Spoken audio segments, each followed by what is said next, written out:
back to the Girly Girl Bookworm. So today I have for you my mid-year freakout tag.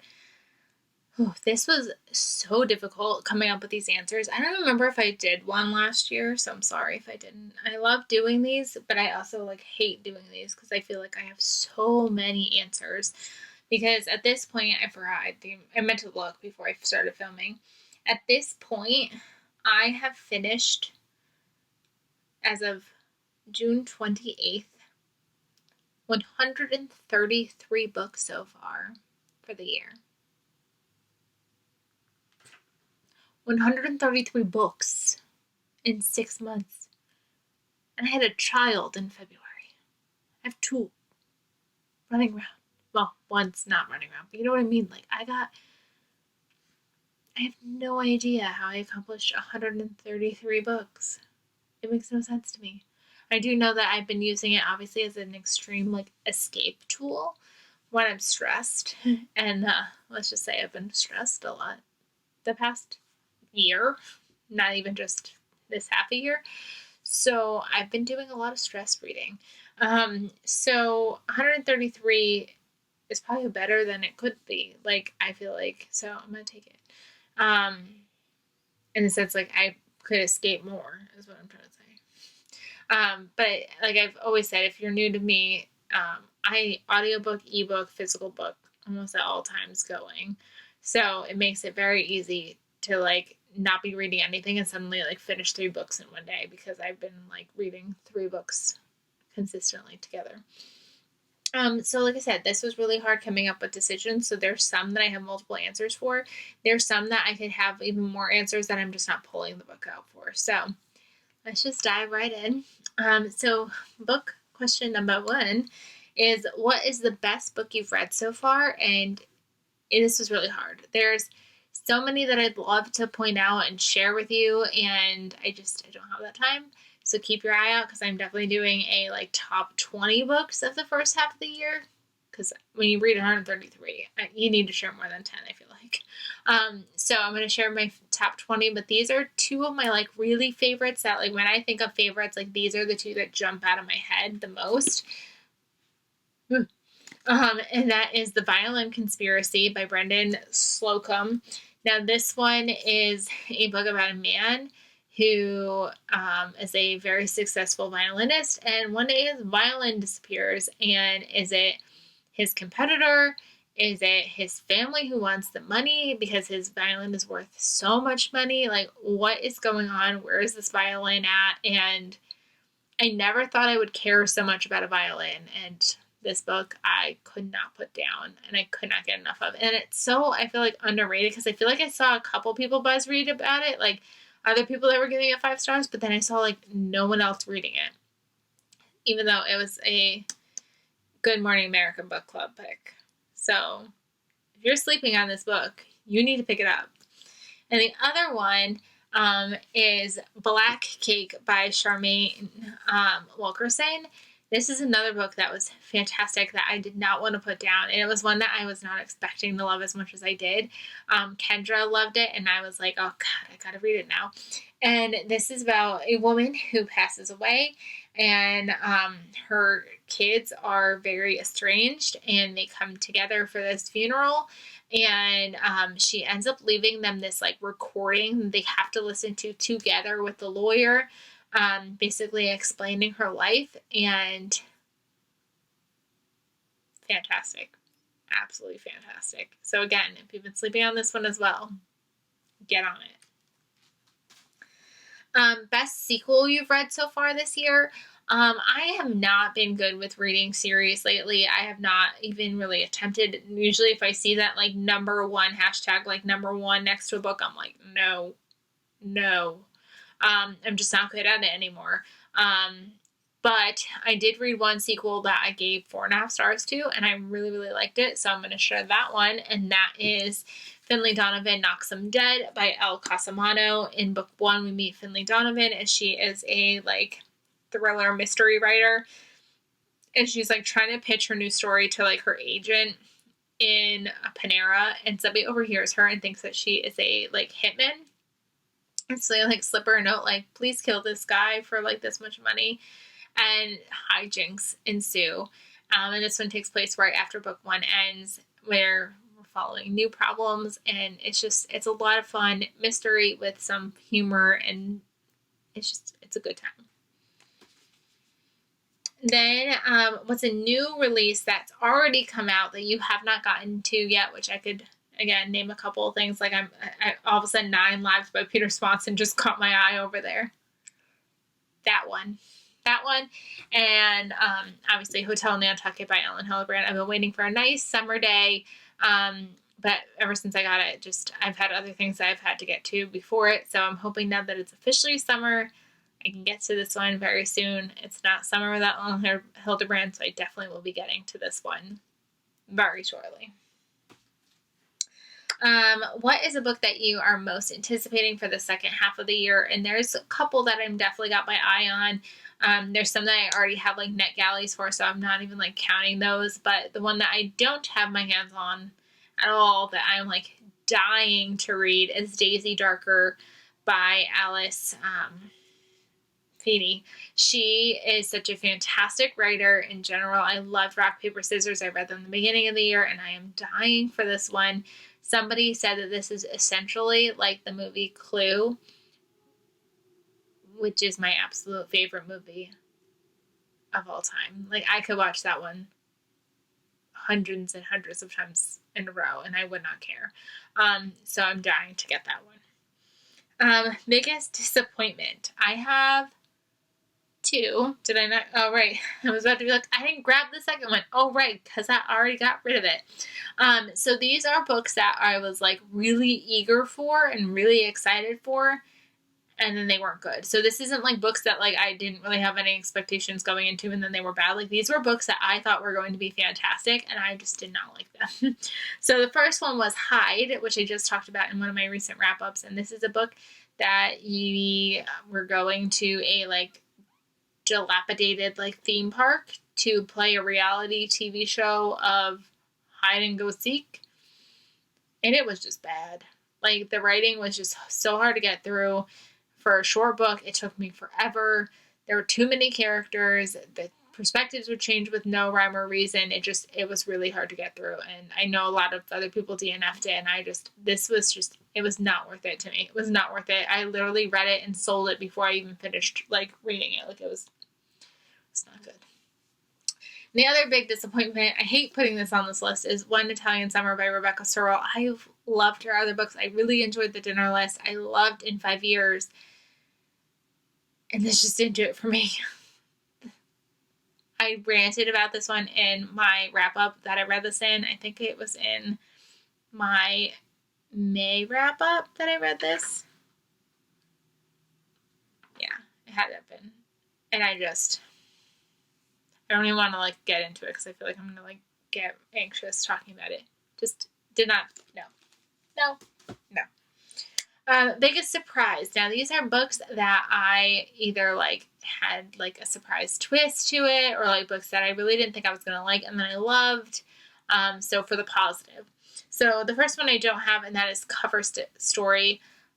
I like toy with it, so I read this one as a library book, and I finished it, and I was like, I am so cool with the fact that I don't own this. Like, that's fine. And now I'm like, no, it's not fine. I need to own this one. So, like, I'm mad that I don't own this one now. So I'm like, I'm torn. Like, I'm like, do I need it? Do I not need it? I don't know. So this one is about a girl, and it's very similar to the My Friend Anna story. I'm trying to think of what the Netflix adaptation is called. But it's about Anna, who is basically like this person who is trying to pretend to be an heiress and have lots of money. So this one is a book where this girl is working at like a magazine, and she kind of gets entranced by this woman who seems to have it all. And I can't even like put into words the synopsis because it's just one of those ones that you just need to read. And the ending, your mind will be like blown. One that I did not think I was going to like at all and surprised me was Beasts of Extraordinary Circumstances by Ruth Emmy Lang. This was one that I was recommended for my 12 books that I need to read by the end of the year list. And this was one that I was like, out of the 12, this is the one that I think I'm going to hate. And I really, really enjoyed it. We're following a boy who is basically raised by wolves, and this girl kind of interacts with him, and you're basically getting perspectives of other people of his life, like their perspective of his life throughout his life. And it was just really interesting and really cool. There's some kind of magical realism element in here because it looks like he can kind of control weather, and it's very interesting, and it was one that I really didn't think I was going to like, and I actually really did. And then another one that I would say that I didn't really have any expectations for this one. I had Flicker in the Dark by Stacey Willingham, and I remember kind of being slightly intimidated by this one, but not really, and I just kind of was like, I think I'm going to get it. I don't really have any expectations. I don't really think I'm going to like it. I don't know why. And then I loved it. I could not put this one down. It took me by complete surprise. I really, really enjoyed this one. And then another one that, again, I was really intimidated for and I really, really loved was The Glittering Hour by Iona Gray. Now, this was a book that I got in December of 2019, book of the month, December of 2019. Here we are in 2022. I had put this on a list that I was going to read this when I hosted my own historical fiction readathon, and then I didn't, and I was intimidated. I was supposed to read it for a book club, and I was intimidated. For some reason, I just heard that it was bad. I don't know, something about this just was I'm going to hate this. And I ended up picking it up as an ebook, and I really enjoyed it. It was one that I really did not think I was going to like, and it took me by 100% surprise. It was a historical fiction that I couldn't get enough of. Even though it is clearly long, it's over 400 pages, it didn't feel like that, and I really liked it. So I'm glad that I finally picked this one up this year. So biggest surprise, a lot of books surprised me this year so far. New favorite author, which I forgot to grab a book for, but you know what? That book is right over here, so I can reach over. New favorite author, Jamie Lynn Hendricks. I read It Could Be Anyone this year, and I read Finding Tessa. Both fantastic. This one was 4.5, basically 5 stars, and the other one was 5 stars. So easily, I will read anything Jamie Lynn Hendricks writes. Fantastic author. I'm so glad that I finally discovered her this year. And then newest crush. I am terrible. I don't really crush on guys in books. I just don't. I guess I liked the guy in If For Any Reason by Courtney Walsh. He's a trying dad. He's a single dad. He's trying to make it work with his daughter. He's falling in love with the neighbor. He was just a really sweet character. So I liked him a lot. There's also another guy. He's actually... The next question is your new favorite character. And I went with the characters in The Wedding Veil because I really liked Bonnie. Bonnie was fantastic. And then, I'm forgetting her name, Julia is also really awesome. Julia's love interest would also probably be another crush for me. Again, I read characters and I like characters, but I never grow an attachment. I'm not oh, you're my new favorite character, or I don't read like that anymore. I think when I was a teenager, I had crushes and things not crushes, but I guess you could say crushes on characters, but I don't read books like that anymore. I don't read to get relationships with characters anymore because I read so much, it's just hard to get attached to them in that way. But we'll answer it like that, I guess. Books that made you cry, I have 2. I think that definitely more books have made me cry, but these were the 2 that I remember just sobbing with.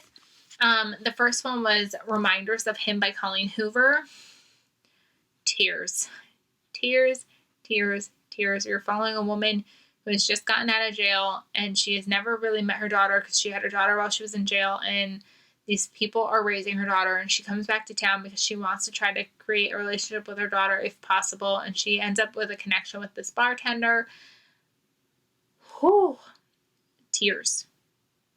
Tears. And then the other one is With Love from London, which is another book that I don't own that I need to, because it was easily one of my favorite books this year. This one is about a woman whose mother died, and she never really had a good connection with her mother. Her mother left her when she was really young to go back and live in London. And her mother passes away, and she's going to London to kind of like settle her estate. She owns a bookstore in London. Her mom owned a bookstore in London, so she's going there to figure out what to do with this bookstore and everything else. Sobbed. Absolutely sobbed. The other perspective is her mom, like, growing, like, falling in love as well. So it just sobbed. Tears, tears, tears. Books that make me happy. I've got two. I've got All Downhill with You by Julie Olivia. This is a like theme park romance, which just made it fun and exciting, perfect for summer. We're following a girl who's been injured on this roller coaster twice, which is like unheard of. And the guy who created the roller coaster is like, okay, I know you're suing me, but I'm going to come and try to like do good PR and fix your roller coaster because I don't know why this is doing this. You shouldn't have gotten injured on it. And they fall in love, and it just super sweet, super just makes you happy. Just makes you happy. The other one that I was just finished recently, and I could not stop smiling, and it was just great. The Secret Bridesmaid by Katie Burchell. Now, this one is about a woman who is basically like a bridesmaid for hire, and she ends up involved in this like very high, well-to-do society type of wedding, and this girl does not want her to be her bridesmaid. Her mother hired her for her, and so she's trying to get her fired, and it's just so funny. You get interspurts of perspective, like in between chapters you get like emails or like phone calls or like text messages between like brides or venues and vendors, and just it just, I laughed out loud with this one. Like this one truly made me happy.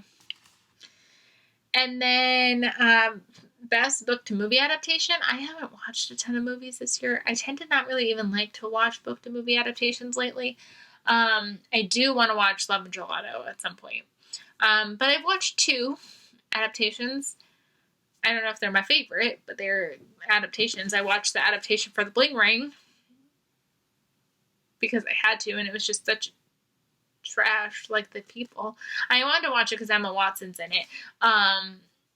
But it was just weird, and it was fine. It was a fun time, but I don't know. It is what it is. And then the other one, I finally got to watch the adaptation for Death on the Nile by Agatha Christie. I will say that I think that Murder on the Orient Express was better, but I'll take it because it was still an Agatha Christie book retold on screen, so I liked it. Books that I bought favorite video that you made. I've made very generic videos this year, guys. I am so sorry. There's nothing that I'm like, woohoo, I'm so proud of myself. I did such great videos. No. I will say, like, I really like my reading vlogs, because my reading vlogs are always fun. But besides that, like, I've been pretty boring on YouTube this year. Sorry. And then beautiful, I already did beautiful books. Beautiful books that I bought. Books that I bought that are beautiful. I got Black Girls Must Die Exhausted by Jane Allen. I love this cover. I just actually bought the sequel too. I wasn't going to show it, but I think that they are both very stunning. I love the colors. I like the flowers. Oh, I just remembered two other ones that are super beautiful. Hold up. Carolina Built, because it's got this gold foiling on it. And literally, I probably bought this because of the cover, to be honest. I can't believe I forgot about that. Wahala. Notice, they're all purple. I don't know if I didn't do that on purpose, but they're all purple. And they're all by Black authors. Beautiful books. That's probably a video that I'm very happy about, that I'm very disappointed did really poorly. The Melanated Reader is someone on Instagram, and she is fantastic. I love the content she creates. She's so funny. She's also a teacher. And she is doing a challenge to read 20 books this year by female Black authors. And that video, I was announcing that readathon like not readathon, but that reading challenge. I was talking about the books that I have that I recommend you read for it. I was talking about books that I would like to continue reading throughout this year to meet this challenge, which I'm almost done with. And like no one watched it. That was one that I was very proud of that video because I just was so excited because I loved the challenge. I think it's such a fun challenge. And no one watched that video.